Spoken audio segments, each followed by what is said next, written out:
Olá, graça e paz. Este é o programa Texto e Contexto, um programa da TV Viva Promessa, onde nós conversamos sobre temas de natureza doutrinária e teológica.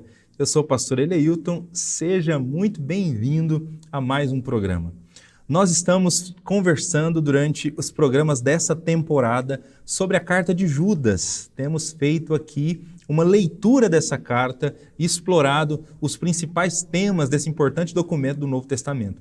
Já tivemos 3 programas sobre a carta de Judas. Fizemos uma introdução geral à carta, falamos sobre o primeiro trecho até o versículo 4, onde Judas apresenta o tema central da carta, que é a defesa da fé e uma denúncia àqueles que defendem um tipo de graça barata, isto é, aqueles que defendem que a graça de Deus pode ser usada como uma desculpa para o pecado. E depois também começamos a falar sobre os hereges que são denunciados por Judas em sua carta. Se você perdeu um desses programas, você pode acessar na playlist do programa Texto e Contexto no canal do YouTube da TV Viva Promessa. Antes de iniciarmos o conteúdo desse programa, queria desafiar você a compartilhar o link desse programa. Compartilhe aí com seus amigos, com seus familiares, nos grupos de WhatsApp da sua igreja local, para que mais pessoas conheçam esse conteúdo, para que mais pessoas tenham acesso e também sejam edificadas por meio da palavra de Deus. Bom, vamos então ao conteúdo do programa de hoje, ao tema de hoje. A bem da verdade, esse tema de hoje é uma continuação do tema da semana passada. Aqueles que acompanharam o último programa viram que nós iniciamos aqui uma exposição sobre a parte mais longa da carta de Judas, que é essa parte em que ele faz uma denúncia contra os hereges da sua época. Essa parte vai do versículo 5 até o versículo 16. E nós dividimos essa parte da denúncia aos hereges em 3 itens. Falamos sobre o resultado do falso ensino e também sobre a reprimenda que ele faz ao falso ensino. Paramos no versículo 10. Nós analisamos aqui no programa da semana passada esses primeiros 2 itens dessa parte que é a maior da carta, que é a parte em que ele faz essa denúncia aos hereges da sua época. Então, o resultado do falso ensino e a repreensão do falso ensino. Hoje nós vamos entrar, então, nessa última parte, que é onde ele apresenta algumas marcas desses falsos ensinadores. Algumas marcas do caráter, do estilo de vida, enfim. Judas, ele faz uma descrição bem significativa dos falsos mestres e eu queria, antes de mais nada, fazer a leitura desse texto. Hoje nós vamos nos concentrar aqui nos versículos 11 até o versículo 16, do 11 ao 16 da carta de Judas. Então, se você está com a sua Bíblia aí aberta, acompanhando a gente nessa nossa temporada sobre a carta de Judas, eu queria te convidar a acompanhar essa leitura. O texto diz assim, ai deles, pois seguiram o caminho de Caim, buscando o lucro, caíram no erro de Balaão e foram destruídos na rebelião de Corá. Esses homens são rochas submersas nas festas de fraternidade que vocês fazem, comendo com vocês de maneira desonrosa. São pastores que só cuidam de si mesmos. São nuvens sem água, impelidos pelo vento. Árvores de outono sem frutos, 2 vezes mortas, arrancadas pela raiz. São ondas bravias do mar, espumando seus próprios atos vergonhosos. Estrelas errantes, para as quais estão reservadas para sempre as mais densas trevas. Enoque, o 7º a partir de Adão, profetizou acerca deles. Vejam, o Senhor vem com seus milhares de seus santos, para julgar a todos e convencer a todos os ímpios a respeito de todos os atos de impiedade que eles cometem impiamente, e acerca de todas as palavras insolentes que os pecadores e ímpios falaram contra ele. Essas pessoas vivem se queixando, descontentes com a sua sorte, e seguem os seus próprios desejos impuros, são cheias de si e adulam os outros por interesse. Veja que descrição chocante que Judas faz nesse trecho dos falsos mestres. Então, algumas das marcas deles são apresentadas para a gente aqui. A primeira delas é que Judas vai mostrar para a gente que os falsos mestres são errantes. Os falsos mestres são errantes, e aí a base é o que ele diz no versículo 11. No versículo 11 da sua carta, Judas vai citar Caim, Balaão e Coré, ou Corá, né, de acordo com algumas traduções. Judas vai dizer que todos esses falsos mestres, eles estão no caminho de Caim, de Balaão e de Corá. Irmãos, aqueles que estão nos assistindo, aqueles que estão nos acompanhando, não sei se você conhece, se lembra da história desses 3 personagens do Antigo Testamento. E, de novo aqui, só para lembrar, Judas está escrevendo a sua carta, muito provavelmente para cristãos judeus, que conhecem o Antigo Testamento. É por isso que ele faz essas citações aqui, partindo do pressuposto que as pessoas que estão lendo, elas conhecem aquilo que o Antigo Testamento diz. Esse é o pressuposto de Judas. E ele cita, então, Caim, Balaão e Corá. Olhando para o Antigo Testamento, são 3 personagens que foram reprovados por Deus. Primeiro, Caim, que ofereceu uma oferta ao Senhor com intenções equivocadas no seu coração, com motivações equivocadas no seu coração. O problema de Caim não era a oferta, o problema de Caim era o que estava no coração. Ele não fez aquela oferta com sinceridade, não fez aquela oferta com motivações corretas. Deus rejeitou a oferta e rejeitou Caim. E por conta disso ele matou seu irmão Abel e se tornou um assassino. Então, alguém que foi reprovado por Deus. Depois nós temos Balaão, um feiticeiro que foi chamado por Balaque para lançar maldições sobre o povo de Deus. Não conseguiu, mas depois deu um conselho para Balaque que, por conta desse conselho, o povo de Deus acabou se envolvendo com idolatria. Então, Balaão é apresentado várias vezes no Novo Testamento como alguém que foi reprovado por Deus. Então, quem está no caminho de Balaão, né, que era um mercenário, o Balaão, o grande propósito de Balaão era ganhar dinheiro. Balaão era um feiticeiro e ele era movido a dinheiro. Ele estava ali porque ele estava recebendo. Ele ficou tentando lançar a maldição porque ele foi contratado para isso. Então, quem está no caminho de Balaão não pode terminar, não pode chegar a bom lugar, não pode terminar bem essa caminhada. E por fim, Coré, ou Corá, aquele homem que o livro de Números, capítulo 16, mostra se rebelando contra a autoridade de Moisés e Arão e levando vários outros homens, vários outros líderes com ele nessa rebelião. Vocês se lembram como termina essa história? Com a terra abrindo a sua boca e engolindo aqueles rebeldes e muita gente morrendo, muita gente sendo punida por Deus nesse incidente. Então, são 3 exemplos de pessoas que escolheram o caminho da rebelião, o caminho da desobediência. E estar no caminho de qualquer uma dessas 3 pessoas, estar seguindo os passos de qualquer um desses 3 personagens, não é estar indo num caminho legal, num caminho que você pode ter expectativa de terminar bem. Não vai terminar bem se você está indo no caminho de um desses 3 personagens. E é exatamente isso que Judas diz que é a realidade dos falsos mestres da sua época. Eles estão pisando no caminho que um dia Caim pisou, que um dia Balaão pisou e que um dia Coré pisou. Então, o final dessa história não pode terminar bem. E os cristãos precisam saber disso, os cristãos precisam ficar alertas. Então, cuidado Cuidado com as pessoas que você segue. Cuidado com as pessoas que você dá ouvidos. A que caminho essas pessoas estão fazendo você andar? Elas estão lhe dirigindo no caminho da Escritura? Elas estão lhe fazendo andar pelo caminho por onde Cristo passou, por onde Jesus passou? Porque esse é o nosso grande desafio. É andar no caminho, é seguir o caminho de Jesus. Ou eles estão fazendo você andar no caminho de Caim?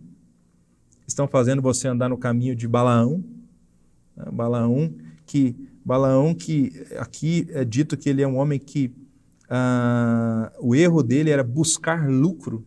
Então tem muito líder que infelizmente está nesse caminho, que mercadeja a palavra, que mercadeja o evangelho, que faz o que faz, serve com objetivos mercenários, pensando apenas em dinheiro.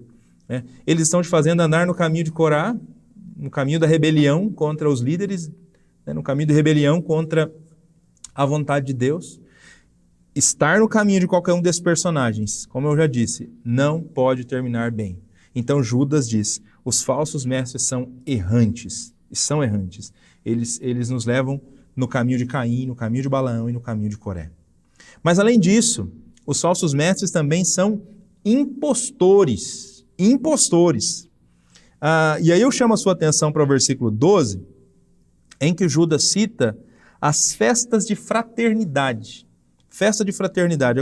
Algumas traduções bíblicas trazem como festas do amor, ou festas do ágape. O que eram essas festas? Por que Judas diz que esses homens são rochas submersas, são como rochas submersas nas festas de fraternidades que vocês fazem, nas festas de fraternidade que acontecem na igreja? Eles comem com vocês de maneira desonrosa, né? Então, os cristãos, eles tinham o costume de se reunirem para comer, para dividir refeições. Os cristãos primitivos, eles eram muito festivos e alegres nas suas celebrações e na maneira como adoravam a Deus. Então, quando eles iam celebrar a ceia do Senhor, antes da celebração da ceia do Senhor, aconteciam as festas de fraternidade ou as festas do ágape. Então havia um ajuntamento de cristãos para dividirem refeição, para comerem juntos, se alegrarem juntos, se confraternizarem, ter esse momento de comunhão, para aí sim, na sequência, realizarem a celebração da ceia do Senhor. Então, olha que perigoso.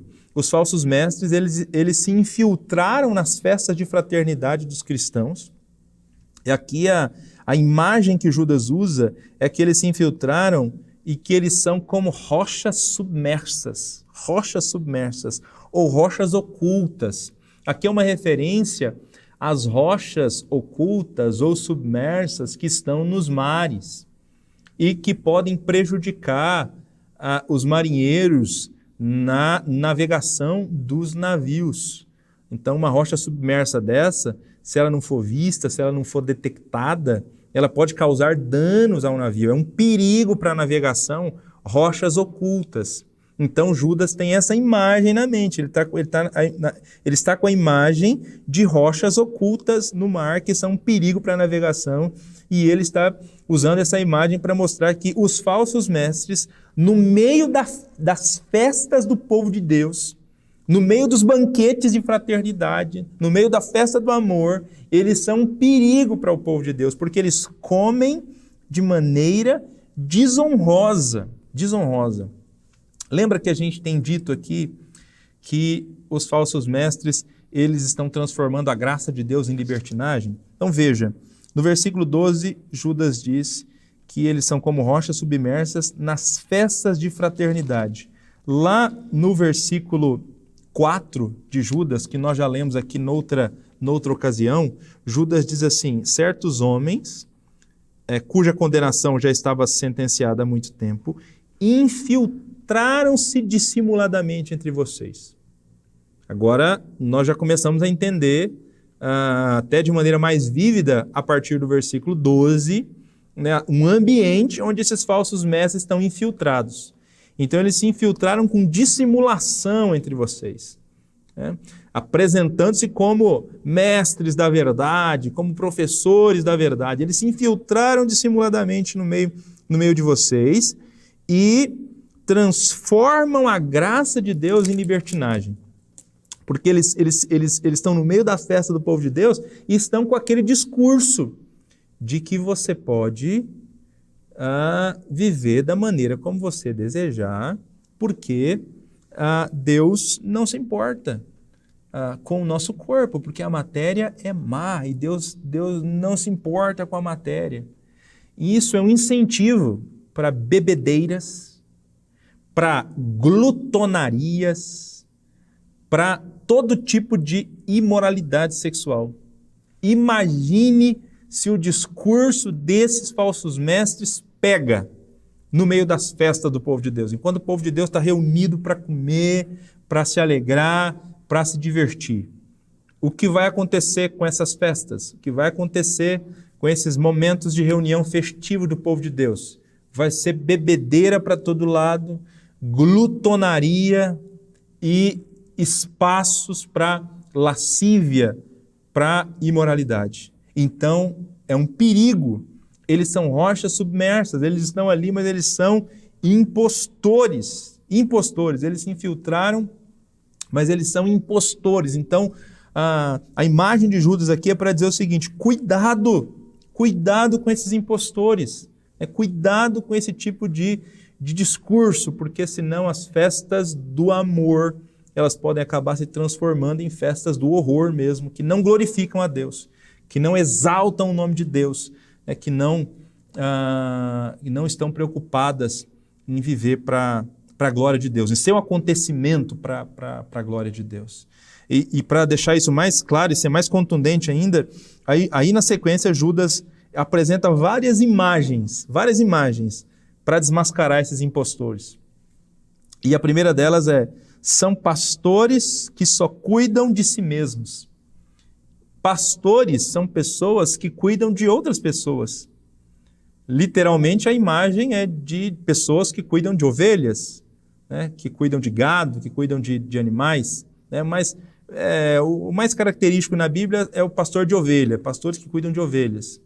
E é uma imagem que foi trazida foi incorporada no linguajar dos cristãos para se referir ao líder da igreja. Os presbíteros, eles foram chamados para pastorear, os presbíteros foram chamados para desempenhar o papel para fazer o papel de um pastor, de alguém que cuida de gente, que cuida de pessoas.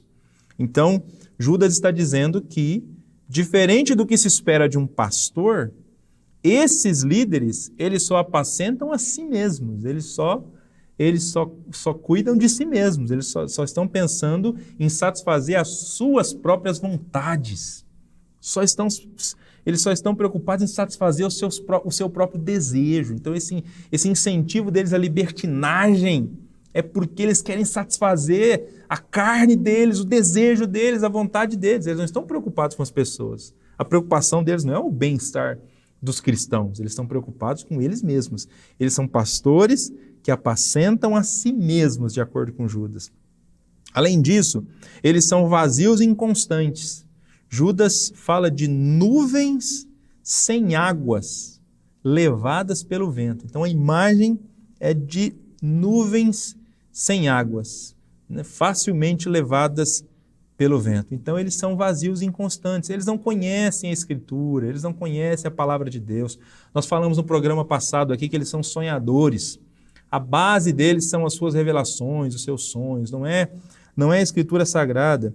Eles difamam o que não entendem. Judas diz no versículo 10, difamam o que não entendem. Eles não entendem a Escritura, eles não entendem a doutrina da salvação, não entendem a doutrina da graça, não entendem. São vazios e inconstantes. É óbvio. Geralmente esses falsos mestres que não têm base profunda na Escritura Sagrada, esses mestres que não levam a sério o que diz a Bíblia e estão fundamentados apenas em sonhos e visões, então a cada momento surge uma nova interpretação, surge uma nova revelação acerca de Deus, algo bombástico que Deus quer que a gente faça. Então, é assim, são vazios e inconstantes, não tem firmeza na Escritura Sagrada, são infrutíferos, árvores sem fruto, diz diz o texto aqui, árvores de outono sem frutos, a NVI diz 2 vezes mortas, arrancadas pela raiz. Então, eles são infrutíferos. Além disso, são desavergonhados, e a imagem aqui é de ondas bravias espumando indecência. A NVI traduziu por ondas bravias espumando seus próprios atos vergonhosos.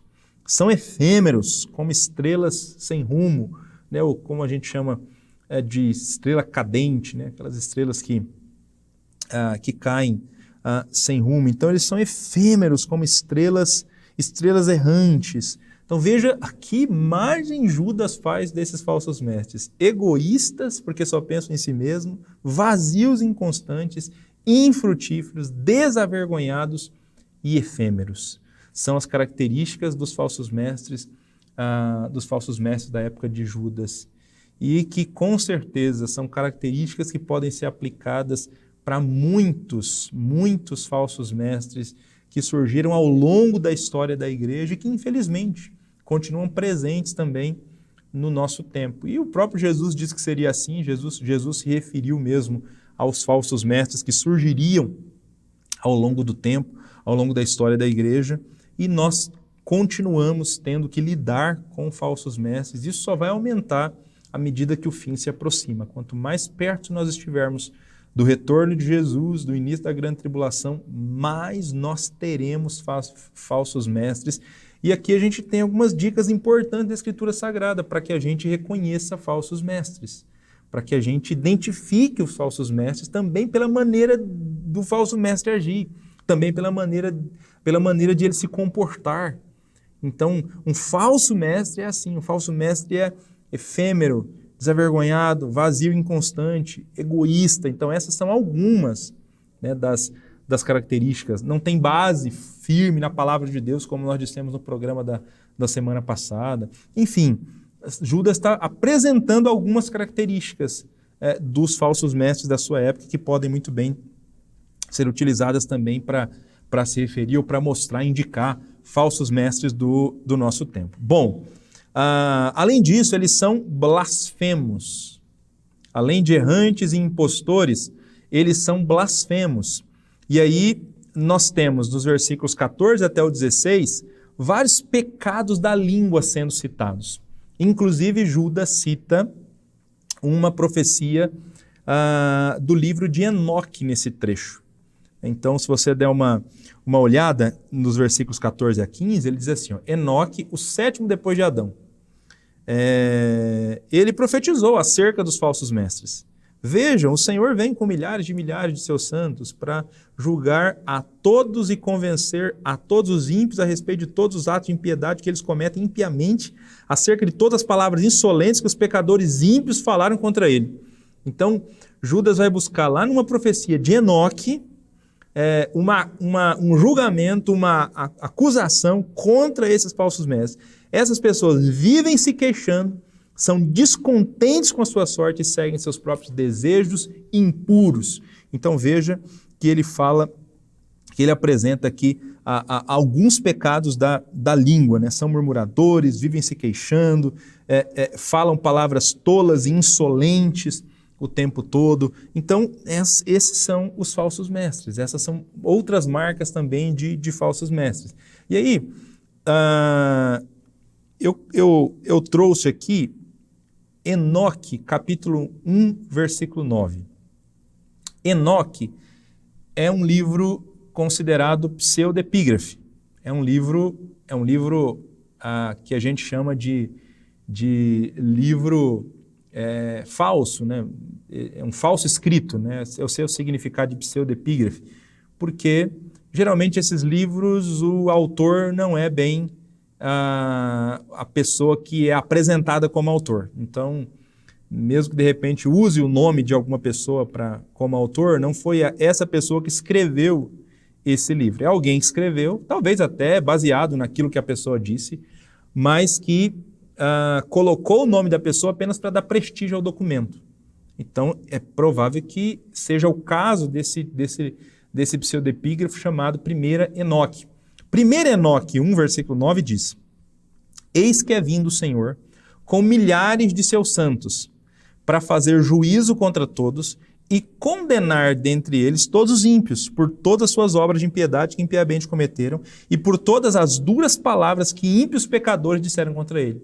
Gente, esse texto de Enoque é exatamente o versículo 14 e 15 do livro de Judas. Judas está citando literalmente o que diz 1 Enoque 1, versículo 9. Tá? Então, esse Enoque que escreveu 1 Enoque, esse Enoque, ele é o Enoque da Bíblia mesmo, né? Então é óbvio, como o livro foi considerado um pseudepígrafo, nós não acreditamos que o livro de 1 Enoque foi escrito por Enoque. Enoque com certeza não é o escritor desse livro, mas alguém escreveu esse livro muito depois de Enoque, e nesse livro colocou algumas das coisas que Enoque disse, que Enoque profetizou, inclusive essa profecia mencionada por Judas. Lembra o que nós já comentamos aqui sobre essas citações de textos apócrifos ou de pseudepígrafos que nós temos na Bíblia? Isso não legitima a autoridade do livro, nem significa que o livro é um livro inspirado e que a gente deve reconhecer a autoridade dele. Nós não devemos reconhecer a autoridade de 1 Enoque, como a gente reconhece a autoridade da Bíblia. A Bíblia é a nossa única regra de fé e de conduta. Nós não usamos 1 Enoque para definir a nossa fé e a nossa conduta. Mas Judas citou um trecho de 1 Enoque. E ele fez isso inspirado pelo Espírito. Então é óbvio que esse trecho que Judas citou, esse trecho é verdadeiro. Esse trecho, o Espírito guiou para que isso fizesse parte da Bíblia, esse trecho é verdadeiro. Então, no trecho que ele citou, ele fala de uma profecia de Enoque. Então, veja que interessante. E é o Enoque da Bíblia, gente, porque ele fala que é o sétimo Enoque, o sétimo depois de Adão. Você vai lá em Gênesis capítulo 5, Gênesis capítulo 5 fala de Enoque. Gênesis capítulo 5 nós temos ali a descendência dos primeiros seres humanos. E aí começa Adão, Sete, Enos e vai, até chegar em Enoque. Enoque é o sétimo depois de Adão. E nós temos a informação de que Enoque andou com Deus. Todos os outros vão morrendo. Apresenta o descendente, morreu. Enoque andou com Deus e Deus para si o tomou. Então Enoque foi um personagem que não experimentou a morte. Ele foi levado por Deus e ele está com Deus, assim como Elias está com Deus, que foi levado também sem experimentar a morte. Esses foram dois personagens que foram levados para estar com Deus sem experimentarem a morte. O lugar exato onde eles estão. Isso a Bíblia Sagrada não diz, nós não temos essas informações na Escritura Sagrada, e onde a Bíblia se silencia, a gente também se silencia, né? A gente não tem que ficar tentando imaginar onde eles estão, que tem outros mundos. A Bíblia simplesmente diz que Deus os tomou para si, então eles estão com Deus em algum lugar, em alguma dimensão que nós não sabemos exatamente. Mas durante esse tempo que Enoque andou com Deus aqui na terra, que Enoque viveu entre nós e que Enoque fez a vontade de Deus entre nós, Gênesis não conta para a gente absolutamente nada. Assim, nós não temos informações sobre como foi o ministério de Enoque, como foi a vida de Enoque. A gente não tem muita informação sobre ele. Nós temos essa citação em Gênesis, nós vamos ter uma outra citação dele em Hebreus, na Galeria dos Heróis da Fé, e essa citação de Judas. Mas a citação de Judas mostra para a gente que Enoque era um pregador da palavra, que Enoque anunciava a palavra, que Enoque era um apregoeiro, que Enoque, inclusive, profetizou. Então, é óbvio que essa profecia que Judas cita, ela foi feita por Enoque. Enoque profetizou isso. Muitos anos atrás. Nós estamos falando aqui da sétima geração ali, do sétimo depois de Adão. Então, nós estamos falando aqui dos primeiros anos ali da história da humanidade. Então essa profecia foi escrita por Enoque, foi proferida por Enoque, melhor dizendo, e mais tarde ela foi incorporada nesse livro de Enoque, que não foi escrito por ele, mas que ganhou o nome dele, de repente, porque citou muitas das profecias que eram atribuídas a ele. É possível que Enoque, então, era um pregador da palavra, que Deus usou Enoque para profetizar muita coisa, e que muitas dessas profecias foram transmitidas de geração em geração, até que alguém resolveu colocar isso num livro e colocar o nome de Enoque nesse livro. Tá? Então, essa profecia aqui que foi mencionada, que foi citada, essa profecia aqui, ela foi realmente dita, profetizada pelo Enoque da Bíblia Sagrada. E aí eu acho fantástico isso aqui, gente, porque nós estamos falando do sétimo a partir de Adão. Do sétimo a partir de Adão. Judas diz, é o sétimo a partir de Adão. Ele é o sétimo. Se você for contar lá Adão, Sete, Enos, Enoque é o sétimo.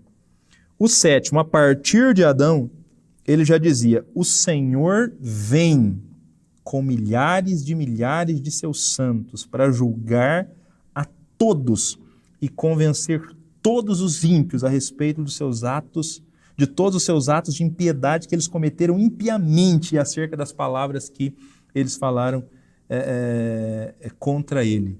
Gente, nós estamos falando de alguém que viveu lá no início da história da humanidade e que eu nem sei se ele tinha total dimensão de como isso seria, de como isso aconteceria, mas alguém profetizando a respeito da volta do Senhor Jesus, a respeito desse dia que Deus vem, desse dia que Deus entrará definitivamente na história dos seres humanos para julgar o pecado, para resolver o problema do pecado, para acabar com todo e qualquer tipo de impiedade.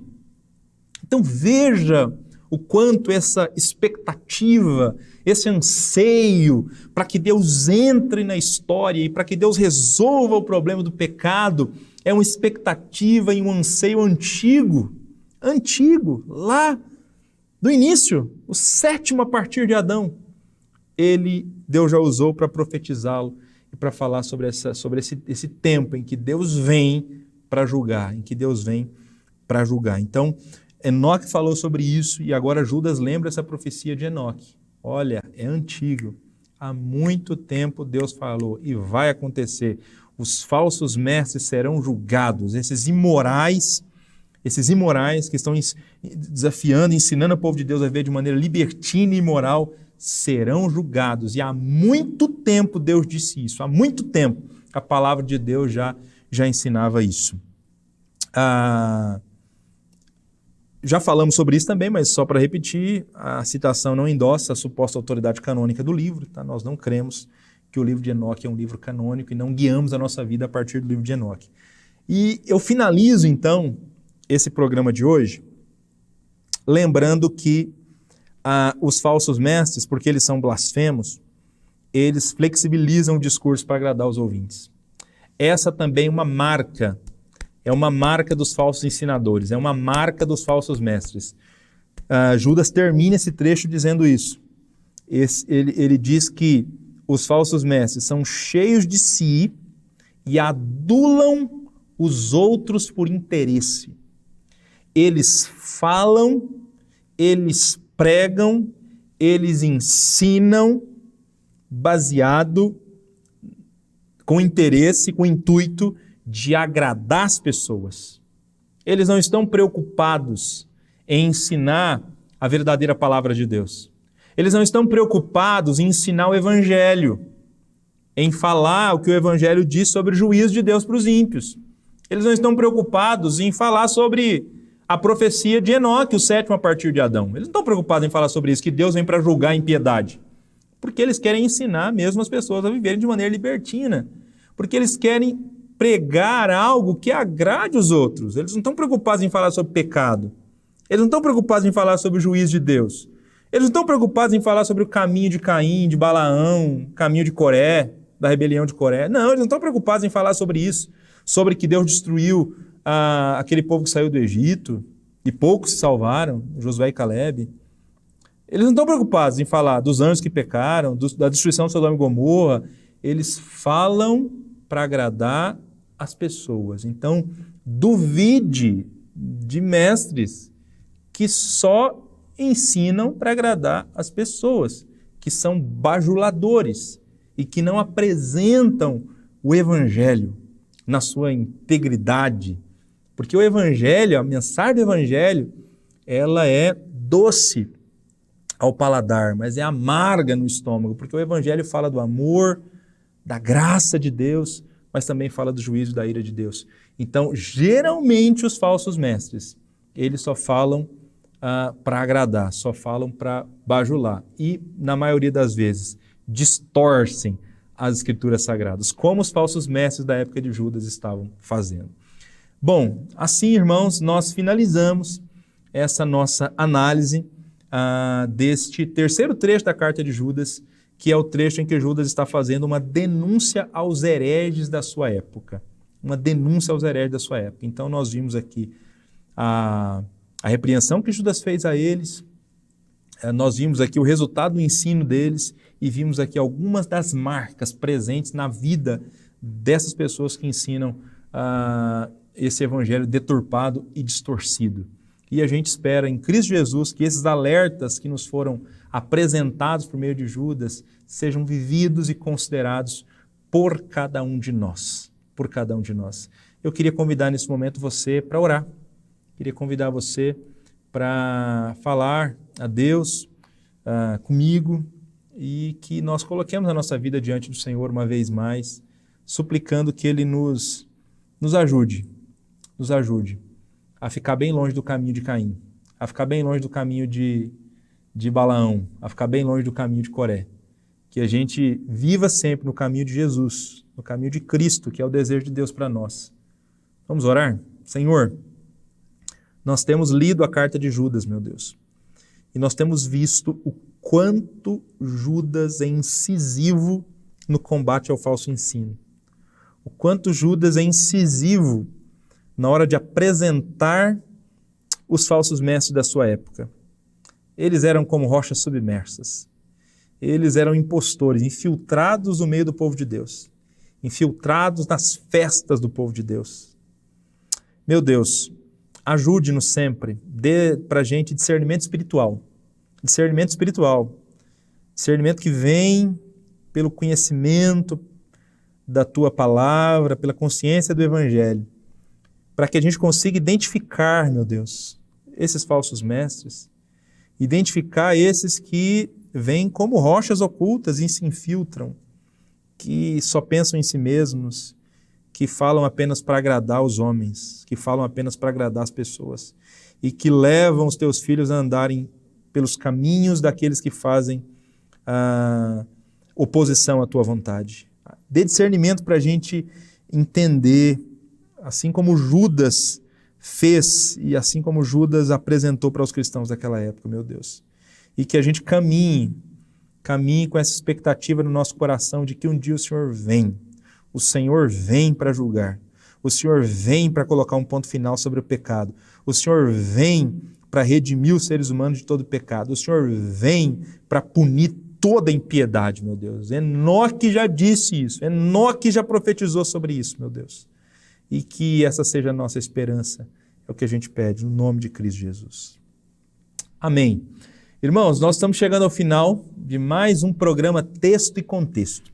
Na próxima semana, nós vamos concluir essa temporada, encerrar essa temporada em que nós estamos fazendo uma leitura da carta de Judas. Então, o programa da semana que vem será o último. Nós vamos ler o último trecho dessa carta e verificar os ensinos preciosos que a palavra de Deus tem para a gente nesse último trecho. Deus abençoe a sua vida. Eu espero que você esteja na próxima semana acompanhando novamente o programa Texto e Contexto, estudando a palavra de Deus junto com a gente. Deus abençoe a sua vida e a sua família e até lá.